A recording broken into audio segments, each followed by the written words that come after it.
Before we get started, just a short disclosure. I do a lot of research for many companies, some of whom are listed here. And as always thank them for their support. So I'm a teacher, I'm a researcher, and a prosthodontist. If you look on the QR code, you can find me there, or you can search me out on Google Scholar. I come from Dalhousie University, which is in Canada, and it's right on the east coast of Canada. I originally trained at the University of Michigan and graduated from there in 1984, and then moved to Canada, did my doctorate in dental technology in Sweden at the University of Malmö. Okay, let's kind of move into the topic a bit now, and some things that you may not be aware of, and that is that according to the WHO, oral diseases accounted for about 357 billion in direct costs and 188 billion in indirect costs. It's a staggering amount of money. And yet the amount of money that's spent on dental research is a pittance compared to how much it's costing. In the same report, they said that $90 billion was spent on the treatment of oral diseases across the European Union. And this was the third highest total among the non-communicable diseases, just behind diabetes and cardiovascular disease. So just kind of keep that in mind about how prevalent oral disease is and how little money it actually gets and how little interest people pay on oral disease. So I do a lot of research on dental curing lights, and this is me in between patients, just catching a few rays. But seriously, I've seen many changes in 43 years when I've been working in practice and using curing lights. First of all, started out with UV curing, and now we've moved to the modern curing lights with mainly LED variety of curing lights. But you can see the lights have changed a lot in the size, ranging from the large pistol grip guns that you see on the right down to the very sleek pen-style lights that you see on the left. Now, light curing is everywhere. We use light curing for our bonding, our resins, our cements, our ortho, our crowns, our sealants. We use lights for pretty much everything we have in the modern dental practice.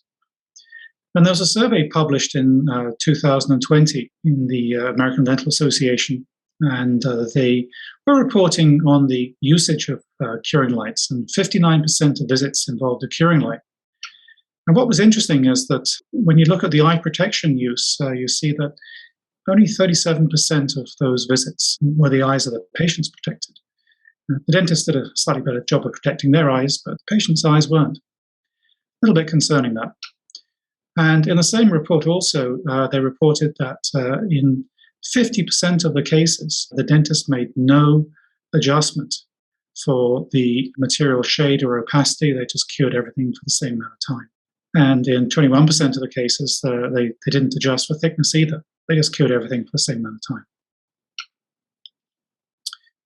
So I'd like you to think a little bit about what's going on when we light cure. And I always like to use analogies, so I'm thinking here of an iceberg. Just think, you can only really see the top of the iceberg, but you can only really test the top of the filling. There's no way you can test what's going on beneath the surface. And so when you're baking a cake or making some muffins, you can always kind of test the top and tip the stuff out, and you can have a look at the bottom and you can see if it's cooked or if it's burnt. But you really don't know unless you tip it out or stick something into it. You obviously can't do that with a composite resin. So just think about the fact that when you're looking at the effects of your curing light, all that you're doing is just testing the top, and you've got no idea what's going on beneath the surface. Now, not all curing lights are the same, and I always get a kick out of listening to people talking about, hey, my bond strength is better than your bond strength, and mine's 34 and yours is 36 megapascals or something like that. It's really a farce, because you got to recognize that you can very easily double your bond strengths using the correct amount of light. And if you don't use the right amount of light, then the bond strength just falls through the floor. So the curing light can really affect your work, and not all lights are the same. Lights have to be maintained. The angle and distance affect the irradiance received. Bulk filling, bulk curing requires close attention to your aim and the health of your curing light. And short exposure times can certainly cause a problem when you are light curing. Ultimately, that comes down to the loss of income if you have a problem, dollars and cents. So this was a study that was published, I guess, 16 years ago by Burgess's group, and they showed that you could very easily go from a bond strength of below 5 megapascals to well over 20 by just delivering a little bit more energy to the restorations. Okay, so having kind of laid some groundwork there about the curing light and how important it is and how the curing light might affect your bottom line, let's just talk about the curing light as a hazardous thing in your practice. And we published a paper a few years ago on shedding the light on a potential hazard, which was the curing light, of course. And what most people don't recognize is that the curing light emits a lot of blue light. And for those of you that have got an iPad or a phone, you've probably seen that at nighttime it dims or the color changes, becomes more yellow. And the reason why it does that is because Samsung or Apple don't want to get sued because of the amount of blue light that they're emitting. Now, of course, the amount of blue light that comes from a phone is a fraction of what comes from a curing light, or from your LED headlamps, or from your operatory light. So just kind of pointing that out, and you might want to read this, and you might want to look up the blue light hazard and think about dental curing lights. Because while you may not care about your eyes, you may care when your assistant or your patient sues you because they say that they've been exposed to too much blue light. The other thing I like to talk about is buyer beware when buying products online. This was published in the March issue of JADA, and basically it's guiding you, be really, really careful about buying stuff online. There is very, very little control about the products that you might purchase. You might buy a bonding agent that's been on the shelf in some hot warehouse for a year, and the bonding agent doesn't work anymore, or the composite may not cure very well, or the impression material may not set. Or worse than that, the dental handpiece that you buy may explode and cause problems for a patient. If you don't believe me, just wait for a few more slides. But something that I learned when writing this paper is that actually neither the FDA nor Health Canada actually test any products. I always thought that something that had FDA approval meant that they actually tested it, but actually they never test them. They only respond when there is a problem. So it's basically a case of filling in a whole ton of paperwork and checking all the boxes. If you do all that and you pass and you get your clearance, 510K or approval, depending on kind of what level you're working at. And then the next thing that's really important for you to realize when you buy stuff online from an online seller is that the web hosting company takes absolutely zero responsibility for the products they sell. And if you don't believe me on that, let's look at a few things that are going to come up in a minute. Now, the reason why all this is important to you is that dental curing lights are medical devices. And the use of an unregulated and untested medical device on a patient is really in vivo testing on a patient who hasn't given informed consent. And let's face it, nobody wants to have a breast implant that hasn't gone through any kind of testing procedure. By the same token, nobody wants to have a filling material or a dental implant or a bone graft that hasn't undergone any kind of testing. And yet, if you buy something online, that may very well be the case. So for those of you that are out there saying, hey, I've got this good, sweet deal, it's $50 for the curing light, and I've got my implant here for half the price, you really got to think twice. Are you using a licensed device or not? We've all seen these stories with, earpods and scooters exploding, the batteries in them. And whenever you fly now in aeroplanes, they're always giving you cautionary tales about your lithium-ion batteries. Well, you have to remember that curing lights use the lithium-ion batteries as well. And basically, if you're not careful with an unlicensed device, maybe your practice burns down, or maybe it explodes next to a patient. Now, none of these are dental issues that you see here on the screen, but these are all potential things that could happen if you buy an unlicensed device.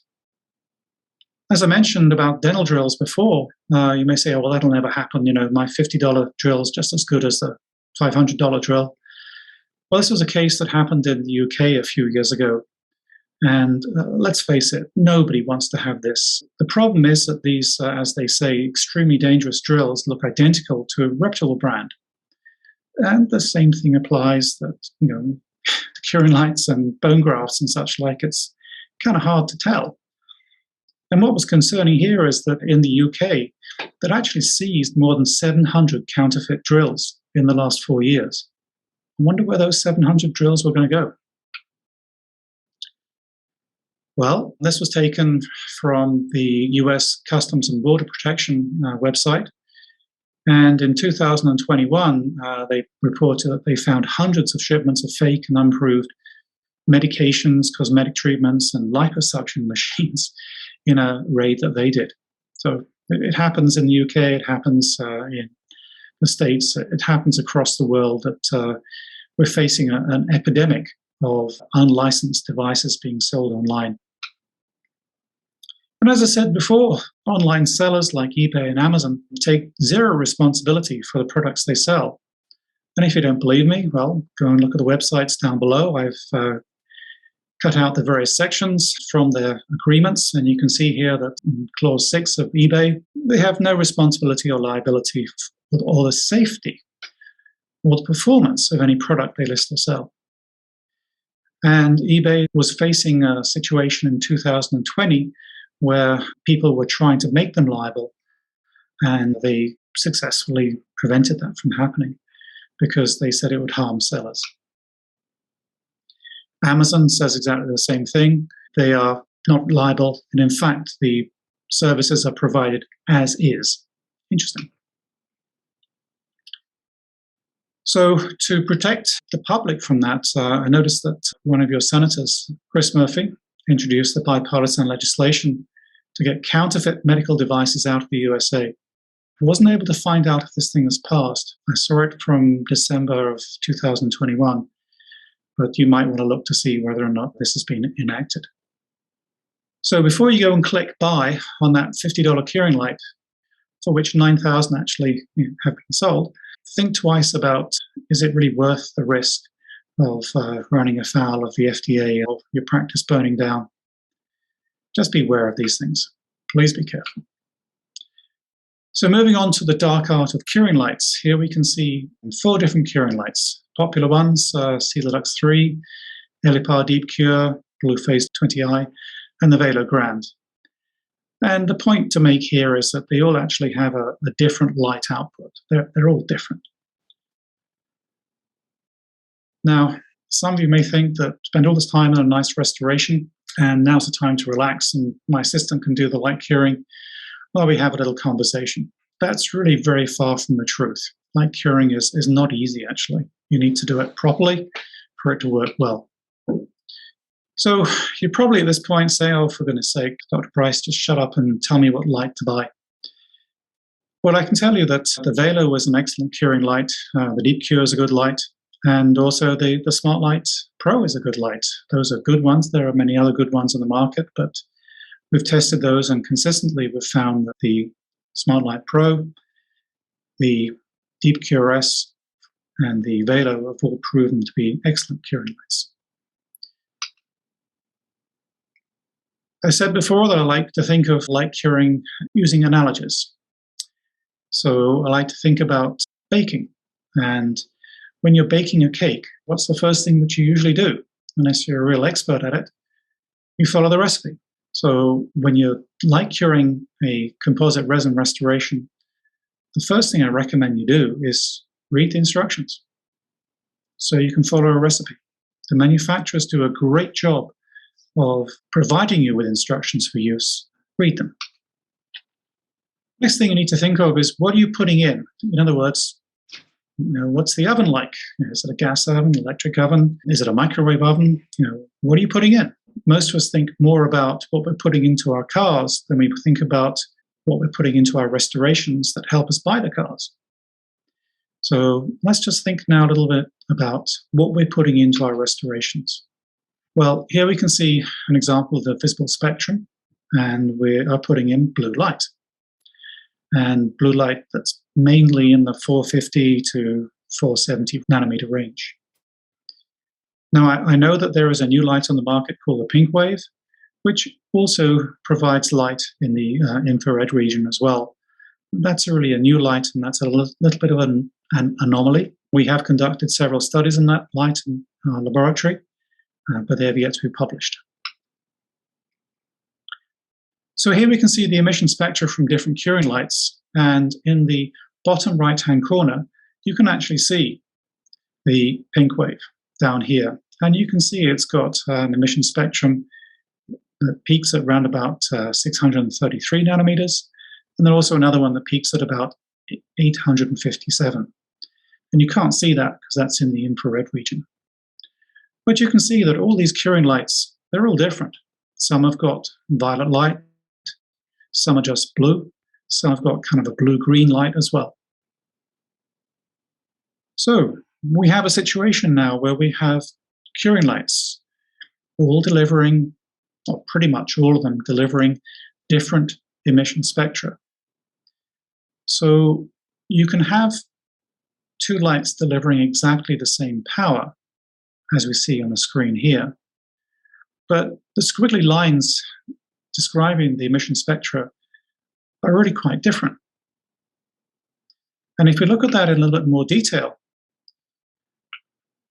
we'll see that one of the lights delivers 806 milliwatts. Now, this isn't milliwatts per centimeter squared, this is just milliwatts of power in the blue range, whereas the other one only delivers 540.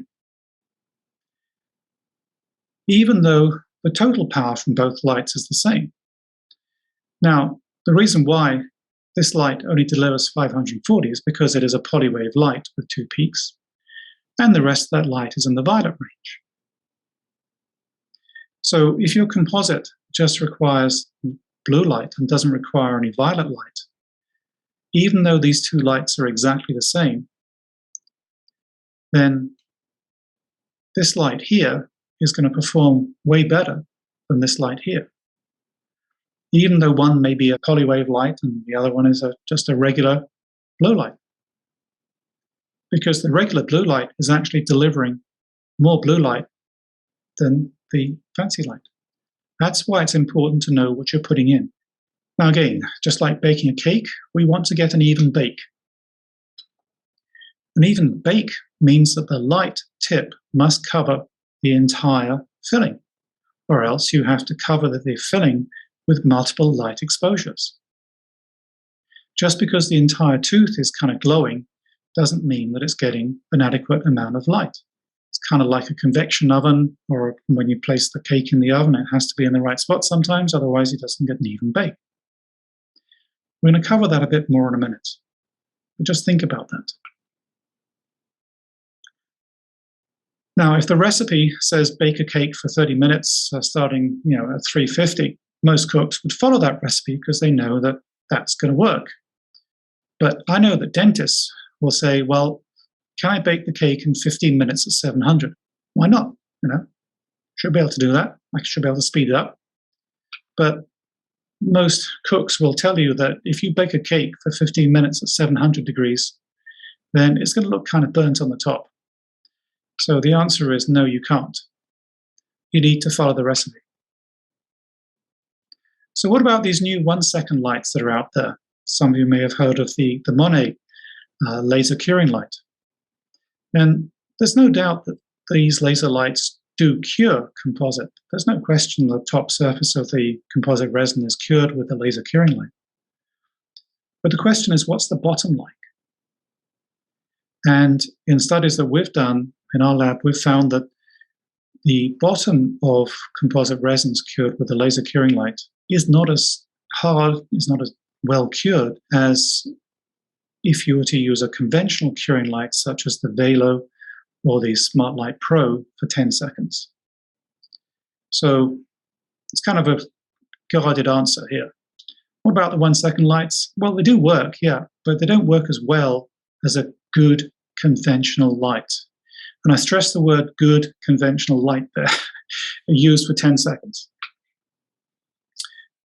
And the other thing just to think about is that if you miss the target for 1 second in a 3-second exposure, that's 33% less energy. So if you're going to do a short exposure time, then you have to be bang on the target. So just kind of keep that in mind. Now, I always like to call this the radiance gain, and this gets the manufacturers very annoyed because I talk about it as being a gain, because every manufacturer does this. They say, my light's better than your light because my light delivers a higher radiance than your light does. Well, that is just wrong. And I'll explain why in a second. Here we see two lights. One is the Velu on the left. The light on the right is another light. And you can see there's a difference in the size of the light tip there. So let's go back to this. How often do you hear this, the 2000 milliwatt thing? It is just plain wrong to say that one is better than the other based upon the irradiance. You can have a laser that has got a very high irradiance and yet the power is not very high. And again, we see that picture of those two lights with a big tip and the small tip. And you're probably asking me now, why is he showing that picture? What's the importance of that picture? There must be something important, otherwise he wouldn't keep on showing it. He wouldn't keep on going back to saying it's just plain wrong in red. Let's explain this.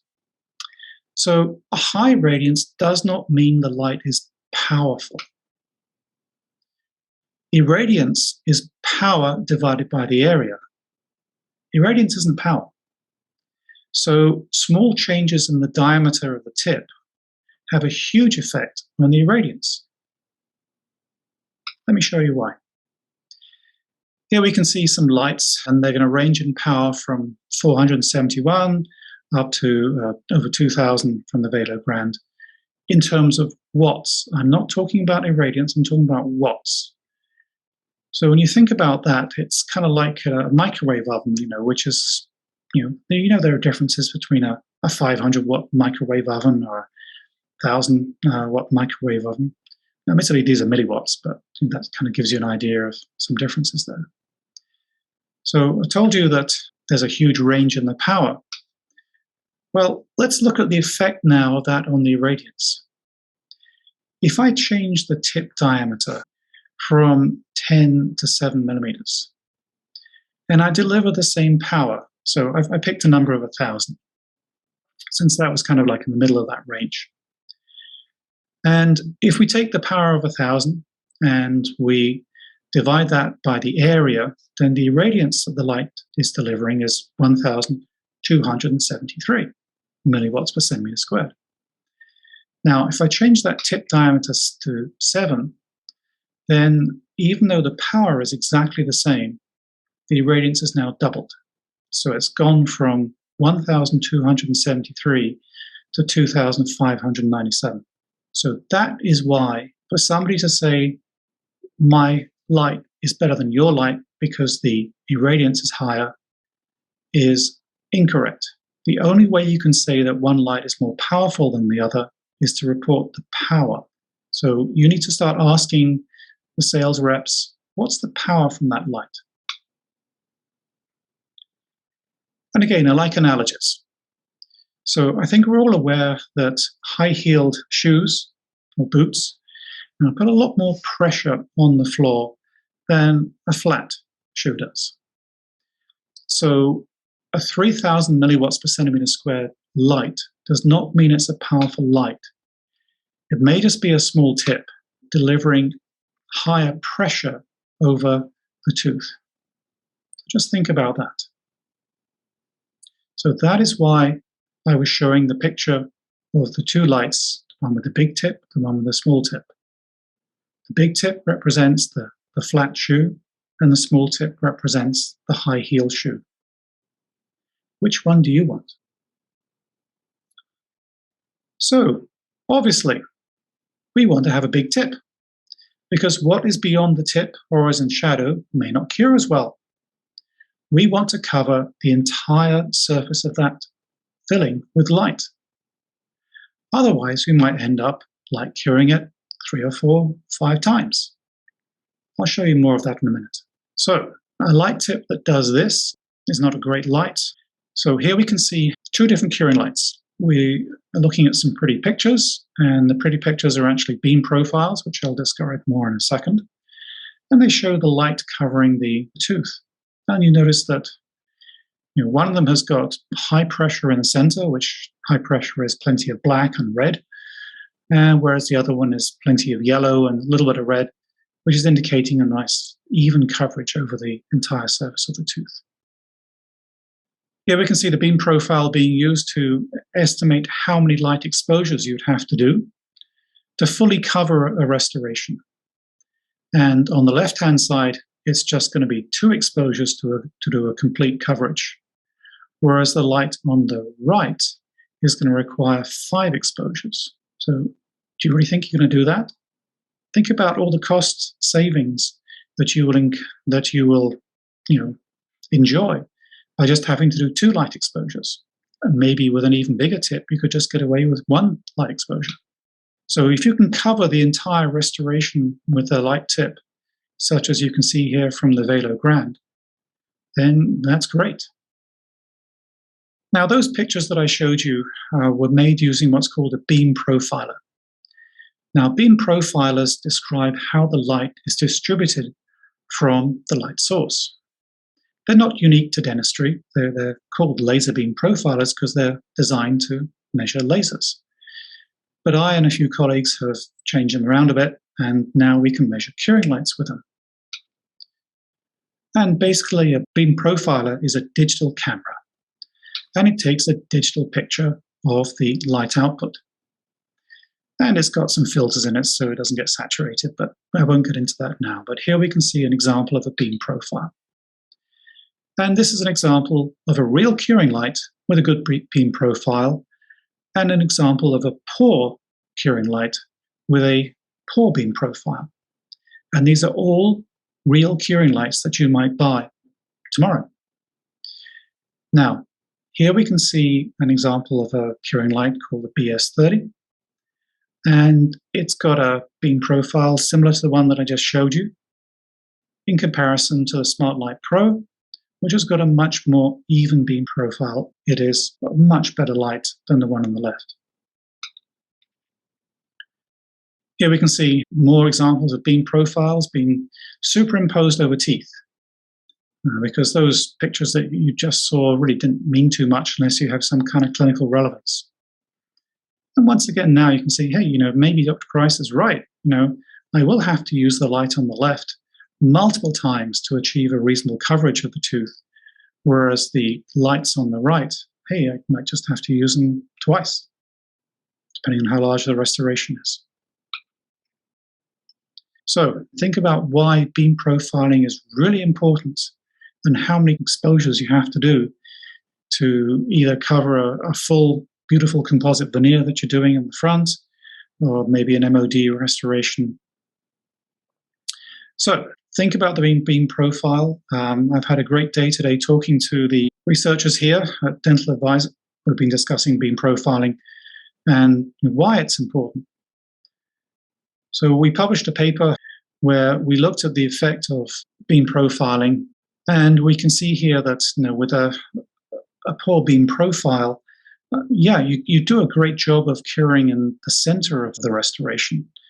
And it's interesting, if you look at that the width of the good curing is about 4 millimeters.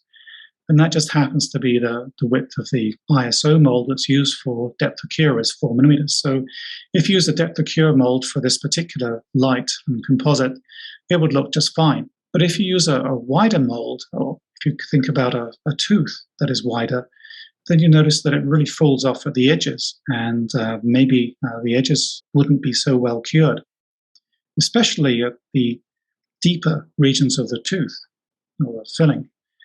And remember what I said at the beginning, it's just like an iceberg. You can touch the top surface, and the top surface in all these cases will be nice and hard. But the bottom, especially in the corners here, is not going to be that good. So here we can see a study where we used a variety of curing lights.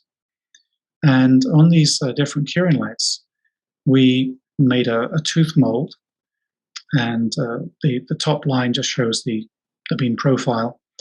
And we can see here that the Cedarlux 3 actually has a bit of a narrow beam profile, and that narrow beam profile equates to a nice hard center in the middle of the tooth, but not so good at the edges. Whereas you see the Velo Grande on the right does a much better job of curing. And if you increase the exposure time to 20 seconds, it does a really nice job curing the restoration. Still not great in the depths of the proximal boxes, and as we all know, those are the hardest places to cure, which is why they recommend you do supplemental curing from the buccal lingual after you've taken the matrix band off. This is an example of a clinical case where a tooth was extracted, and lo and behold, there was caries in the corner of this particular composite resin restoration.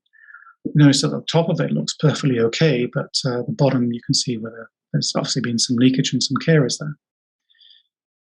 Now the question really is, now why do we see that happening? Well, it could very well be that the material just wasn't cured down the bottom there. And remember what I said, it's not just is the composite resin hard, it's also the bonding agent. So if the light doesn't get down there, then the bond strength's going to be weaker. And if the bond strength's weaker, then they'll get leakage, and then they get caries, and that's the reason why you see this. So it's just possible that that happens. So it's not just a case of being soft there and you being able to scoop out the composite that's there. It's also the bond is really going to be very, very weak down there. So when you are reading the instructions from the manufacturer, most manufacturers do recommend times, but just remember that those are under ideal conditions. And remember that the first increment in the proximal box can very easily be 4 to 8 millimeters away from the light tip. So you may have to give a little bit longer exposure time over the proximal boxes because of the fact that they're further away from the light tip. But just remember that can also provide more heat, and there's no composite there. You're just dealing with the bonding agent, so you do have to be careful. I recommend blowing air across the surface, especially when doing the critical photo activation of the bonding agent. And it's important to figure out the effective distance because the effective distance is different from different curing lights. Here we can see two lights, one delivering a tip irradiance of 1,400 and the other one delivering a tip irradiance of 2,400. So you may think, oh great, I'll go and buy the one that's got a tip irradiance of 2,400, it must be better. But actually, because of the design of the light, it could very well be that at 6 millimeters, the light on the left has only declined in irradiance down to about 1,200.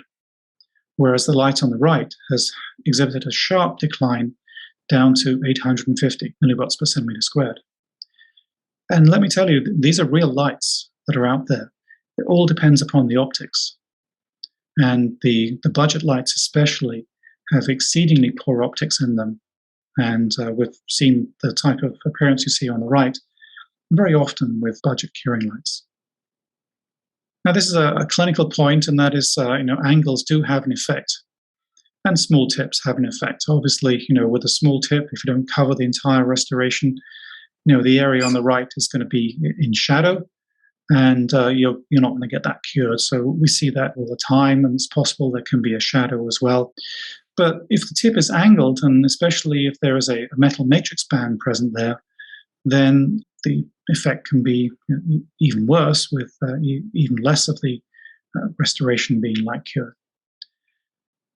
So you may say, okay, well, that's fine. I can understand that angling of the tip can have an effect. So what? Well, why is that important?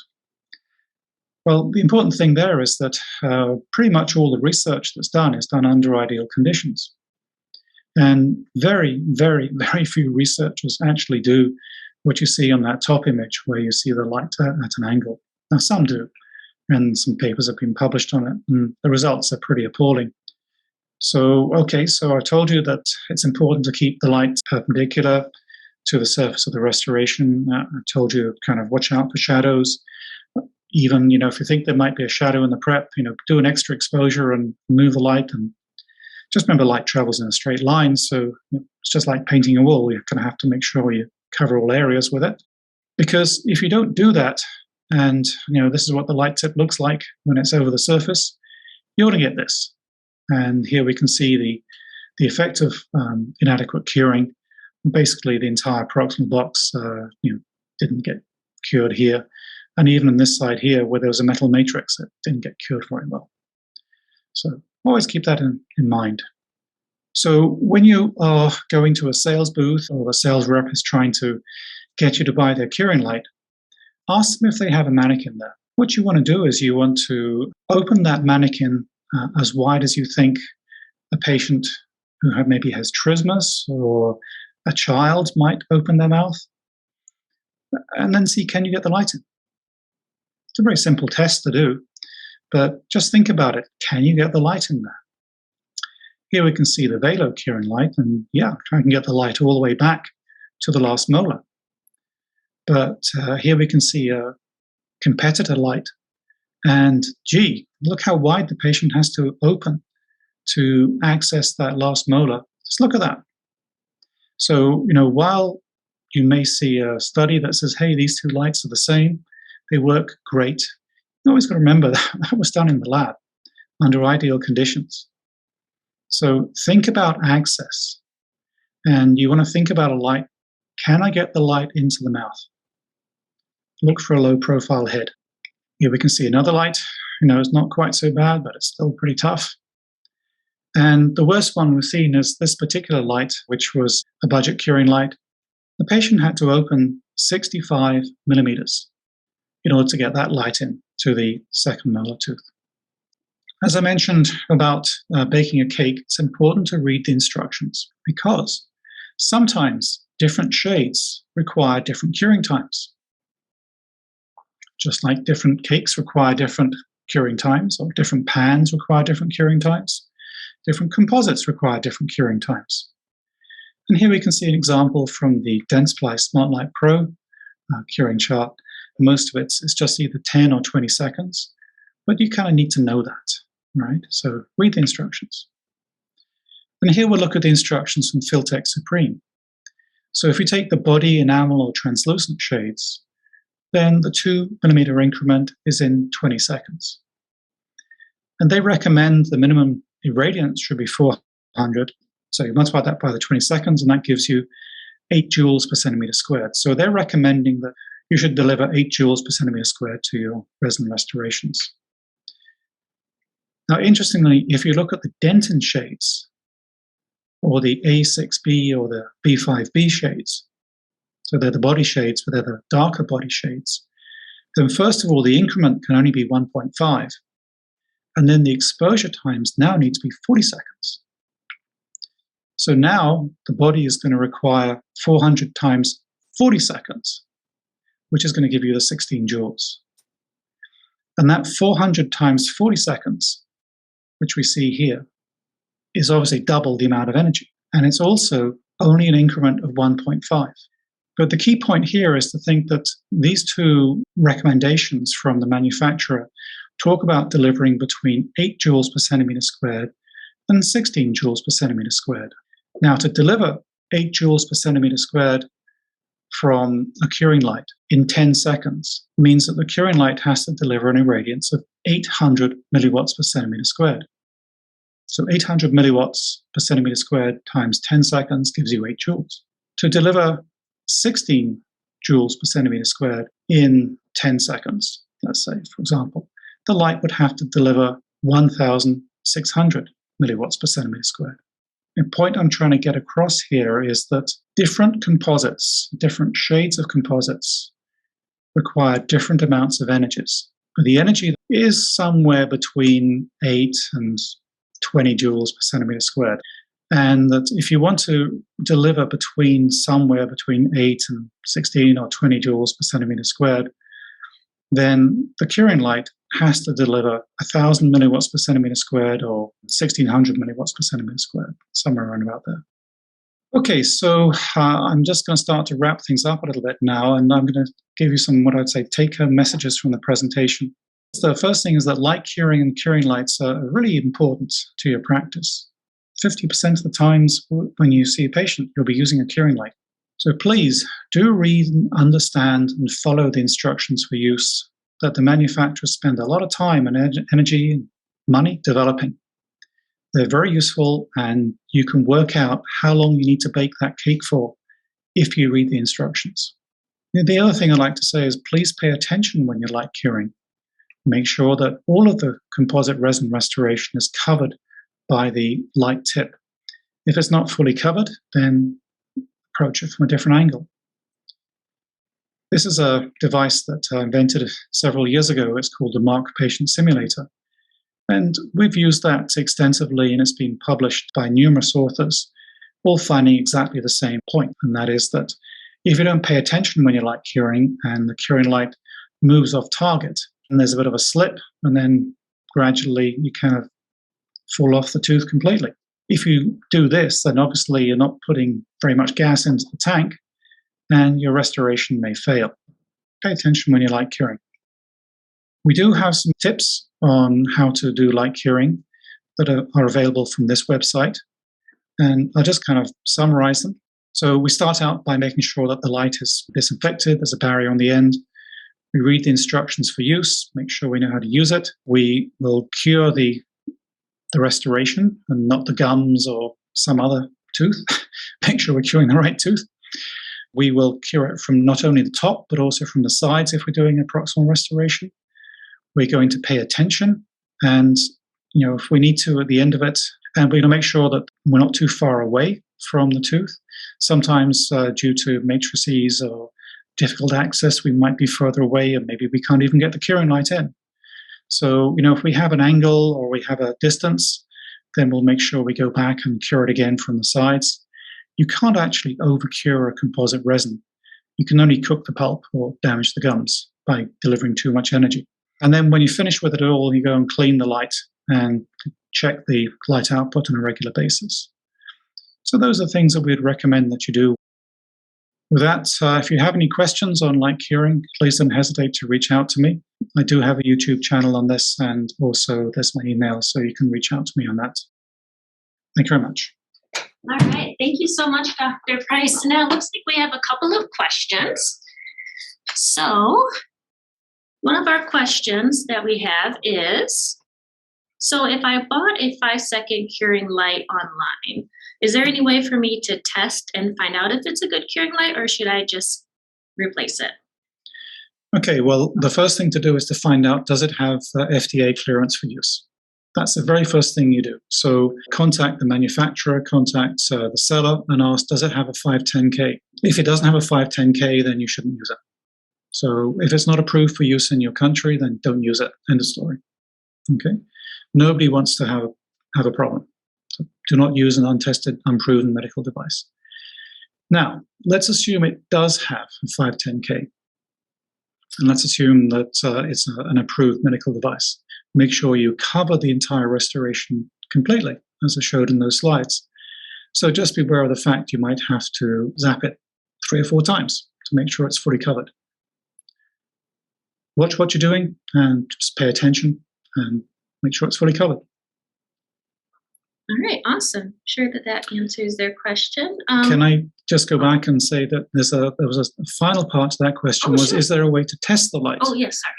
So there are ways to test the light. There is something called a checkup light testing service that's available from a company called Blue Light Analytics. There's also a dental radiometer you can buy that is called the Blue Phase Meter 2 from Ivoclar. And the Blue Phase Meter 2 is an excellent radiometer that measures both the irradiance and the power. And I always like to use it in the power mode because the tip diameter introduces a large degree of uncertainty, should we say, in the number it's producing. But if you use it as a power meter, I've tested it and other researchers have tested it, it's actually a pretty reasonable power meter.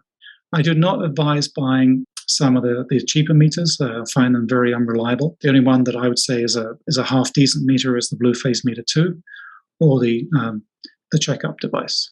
Those are the 2 I'd go for. What about the meters that sometimes come on the bases?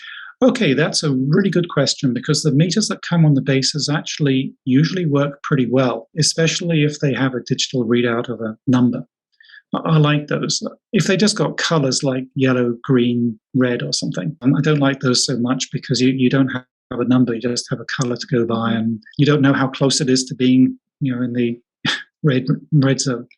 So I'd be very careful about using something that just has colors. But if it has numbers on it, that's great. And what I would do is when you get your light, I would measure it. And then if it's on the base, then hey, every day you can just stick it on and just make sure it's performing, because when these LEDs go, they actually go very quickly. And if you don't believe me, I'm sure you've all had LED lights at home or Christmas lights, things like that. They seem fine. They seem fine. No indication of any problems. And suddenly you turn them on and wow, you can see they're not as bright as they were before. And then give them a couple more days and then they're dead. So you do see that with these lights. They do die on you. And it's just important to make sure you test them on a regular basis. People will often ask me, well, Dr. Price, how often should I test them? And my answer to that is, how many patients do you want to recall? And they say, well, what do you mean by that? And I say, well, how many patients do you want to recall whose fillings you've placed that weren't properly cured? Okay. Is it a month? Is it a week? Is it a day? So, if you have something on the base, then it's so easy just to go and test it every day. You just put it on and test it, and hey, it's working fine. True story, this. I went to a dental practice. They were having some problems with their light, and everything looked fine. Tried the curing light, and, it gave an output that was like 50 milliwatts per centimeter squared. It was really, really low. And I couldn't understand why the light was so low. And I found out what had happened was the dental assistant had dropped the curing light on the floor and had actually superglued the light guide back. And they'd done a wonderful job of supergluing it back, but it totally messed up the light output. And I could not see with my eyes that wasn't working right. When I looked really, really closely at the base, I could see some kind of traces of glue there, but it was a really good job she did. But unfortunately, I don't know how long the dentist had been using that light, but they were saying they were having problems with sensitivity and debonding. And I said, well, that's probably the reason why. So test the light on a regular basis. Curing light has a tester in the base, that's great, but don't expect that tester to work well on other lights. Because of the wavelength difference that I showed you between the different lights, the manufacturer very sensibly optimizes their tester to the output from the curing light that they make. They don't optimize it to brand Z. So that's why it does a great job of measuring the output from their light that they sell it with, but not from other lights. So don't look at that and say, hey, buddy next door, their light is twice as good as mine on this meter, but it's a different light. Okay? Great. All right, we're getting low on time, so just a couple quick questions. Let's see. So another one we have here is, if you're curing through your clear or a blue matrix for anterior teeth, does curing through that clear matrix have any effect on Yes, it does. It's about a 10% reduction. Okay. So we've looked at that, and it's about 10%. So that means now the thing is, what do you do about that? Well, if you're curing for 10 seconds, just zap it again from a different angle, and that kind of does the trick. But yes, there's about a 10% reduction. And you can actually very easily test that for yourself by putting the matrix over the sensor on the light meter. And you can actually do a quick laboratory test yourself to see what the effect of the matrix is, or the effect of the barrier that you're using if you're using a barrier of the end. Again, a good barrier is going to be about 5 to, at the most, 10%. Some barriers on the market actually cut down the output by 30%. Oh my gosh. 30% reduction by some barriers. So you have to watch out for that. So gray market barriers too. Well, possibly, yeah. Now, I can tell you that the barriers that come with the light, like Dentsply or Ivoclar or Ultradent, they're all just fine. No problems with those at all. I don't know if this falls into your spectrum, but if the light is starting to get hot, so if you start to notice your curing light getting hot, is it still okay as long as you're getting that same output, or do you think, okay, it's getting hot, that might have some effect? Well, the reason why it's getting hot is because it's not very well heat sunk. In other words, the heat's not being dissipated from the LED chip very well, and probably the manufacturer is really overdriving that chip to give a high output. It's not a good idea because as the LED gets hotter, the output goes down. And again, that's very easy to test on a dental radiometer. You just run it until it gets hot, and you can see it's going to decrease. The other thing you have to watch out for in the FDA test and in health candidate testing, one of the requirements is the body shouldn't exceed a certain temperature. And good companies, again, like Ultradent or 3M and such like, theirs don't do that. But some budget curing lights, obviously, that haven't got approval, haven't had that tested, and some of them can get very hot indeed. So there are two parts to that, is that it shouldn't happen on a good light. If it does, it could mean the electronics are bad, but it could also be that you're using it for a long time. And if you read the instructions for use on some of these curing lights, they'll actually say not to be used for more than 2 minutes continuously. Some of them will even say 1 minute continuously. And then they actually say you have to leave it for 2 or 3 minutes to cool down before using it again. But there are standards in place to prevent the body from getting too hot. That's really important to note in this day and age when a lot more general dentists are placing clear aligners and doing the buttons. Yes. And you can be running that light for a really long time with the buttons. Yep. So in that case, if you're doing that, I would really recommend getting a good quality light. Just remember, if you've got a small tip, your aim's got to be really good. If you're using it for a short amount of time, your aim has to be really good. And there's a lot to be said for getting a lower irradiance light, but still delivering a high power over a larger area. So it's a lot more forgiving than a small tip light. Wonderful. Well, thank you so much for your time, Dr. Price. And if you have any questions, you can contact Dr. Price at his email that's on the screen, or you can go to connect@dentaladvisor.com with any questions that you might have. Thank you again, Dr. Price. Thanks for this opportunity. Thank you.